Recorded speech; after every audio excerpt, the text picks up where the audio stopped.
Thank you. Hi.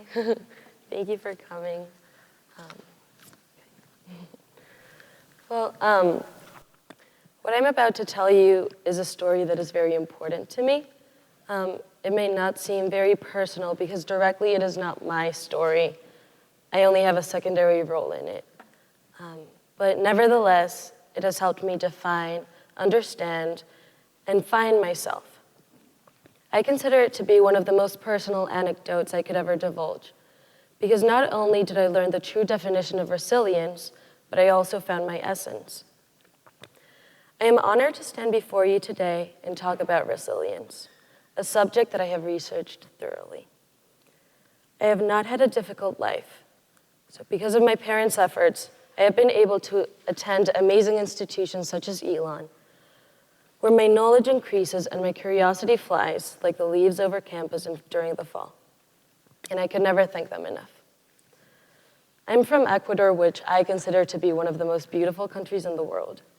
And as I grew up, I was able to understand and interact with people more. And this helped me learn how hardworking and devoted many Ecuadorians are.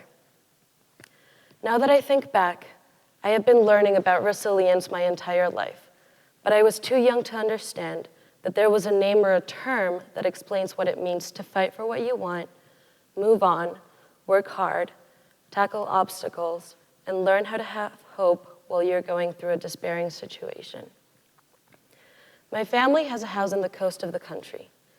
It is situated in an impoverished small village called El Cañaveral. Ever since I was a small child, we would spend our summer and New Year's Eve there. The coast and the highlands, which is where I live, have different academic schedules. Due to this, while I had vacation, students in the coast were still in classes. So I would attend these classes, learn some more over the summer, volunteer, teach some English, and play with the students, which is what I was looking forward to the most every time that I went there. My relatives and I know most of the families in El Cañaveral, and we're very, very close to them. We have always been happy to help them in any way we can, whether it is through donations, just talking to them, or helping them find a job. I taught some children English in El Cañaveral, but they taught me how to understand math, because I could not do math in school, how to be a free spirit, how to love animals, how to comprehend but also respect the ocean, and how to enjoy the smallest and simplest things life has to offer. So if you can imagine right now a 6-year-old chasing after a crab in the beach, grabbing it with her bare hands, scaring up the grown-ups who did not want to touch the crab, and then putting the crab back in the sand, you're picturing me as a kid. Sadly, all these good people that my family and I have known for so long had to live through a 7.8 magnitude earthquake during the summer of 2016. Almost 7,000 people passed away, and 30,000 people were injured. This is how the story that changed my life and taught me how resilient and strong people can be starts. For a natural disaster, media reports were largely quantitative. Statistics failed to depict the suffering and plight of victims. Due to insufficient and unreliable news, social media responded with misconstructed information, hindering humanitarian aid and misguiding the Ecuadorian population. In some cases, this defective information found in social media even dehumanized the survivors. These factors complicated disaster management in some of the earliest phases of the relief efforts. The economic disparities I witnessed as a child in El Cañaveral and nearby villages enthused my intellectual curiosity towards finding ways to enhance access to opportunities for vulnerable populations, hoping that, as a result, inclusion and social justice may improve.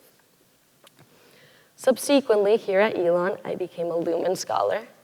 I knew that with my advisor's support, who is Dr. Copeland, who I care for very, very much, with the university support, and with all of the knowledge I'd acquire while working on my project, I would be able to help this community and inform everyone around me what these people went and are still going through to the best of my abilities. My project is a qualitative study, seeking to portray the sentiments and experiments of the survivors of the earthquake, with the hope that they can share their testimonies while promoting a sense of empowerment and autonomy. I interviewed survivors 1 month after the earthquake, a year after the earthquake, and I'm going to interview them 2 years after the earthquake next summer. The interview served to depict Ecuadorians' personal growth, level of resiliency, and the healing process of divulgence. Studies conducted by many scholars suggest that sharing stories after traumatic events serve to assist the healing process for victims. My project plans to compile their stories in a book written in Spanish and another one written in English. When I was in the coast of the country conducting the interviews 1 month after the quake, I saw destruction and hopelessness and sadness, and I had never seen anything like it. It was like being in the middle of a horror story where everything was just disappearing. The buildings were ruined, and people had lost their homes and their loved ones, and they were desperately still looking for their families. When I interviewed them, many thought that the quake meant that God had punished them, and they were devastated because they're incredibly religious. So they thought that they didn't know what could upset God that much, that he had punished them in this way. Being an impoverished area that was so affected, many Ecuadorians in general thought that El Cañaveral and nearby cities or towns would not recover at all. And they offered donations and they offered help, but no one thought that they would stand up and reconstruct their lives. But the people in these villages proved them wrong. They had help and they had donations.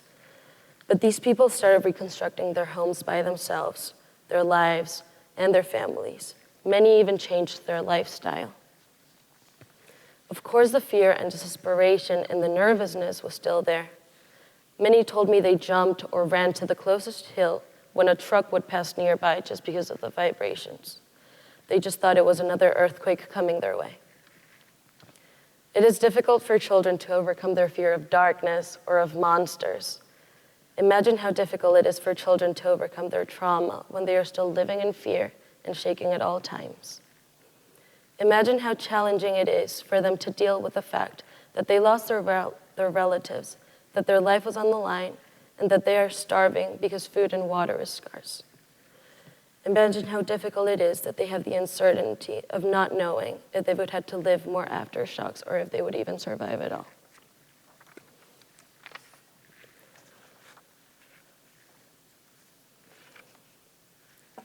It is really hard to imagine how desperate they felt.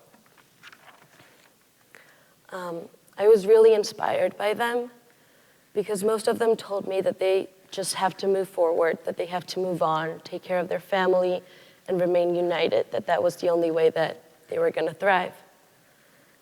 When my family and I gave some donations in small schools, I would see children walking towards other children with a bag of rice or a bag of beans or a toothpaste and telling them, well, see, in my house we still have a little bit of rice, but I know that in your house you don't. And these were 5-year-olds. So they had nothing and they were still sharing, putting others before themselves and being so selfless and kind, which is something that you don't really see in a big city. And at that moment, I honestly felt that I was living in a utopia and in an ideal world. And I've always been an idealist, so it made me realize that people can be good.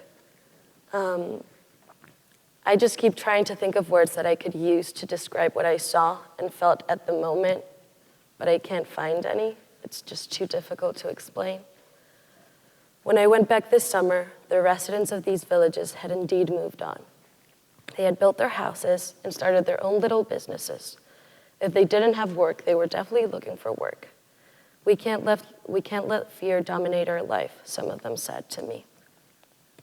Most of these people truly believed that if they stayed united, their lives would improve. Besides being so incredibly strong people that put their life together, they were also extremely grateful to the people that did help them. So for instance, as soon as I got back to El Cañaveral, my family and I were invited to one of their homes that they had just reconstructed. And they insisted they wanted to cook for us. And of course, my family and I didn't want to be ungrateful, but we did know that they didn't even have enough food for their own family, so how could we have them cook for us? But they insisted so much, and they ended up giving us a ceviche, which is a traditional dish in the coast of Ecuador. And it was a really nice moment. They were happy, and we were happy, and for a second it seemed that time just kind of stopped, and that they were actually moving on, and that even though everything else was destroyed, that table with those ceviches was perfect. I'll go again next summer, as I said before, but this time I won't go and feel devastated. I'll go with the reassurance that they are resilient and that their levels of autonomy are incredibly high.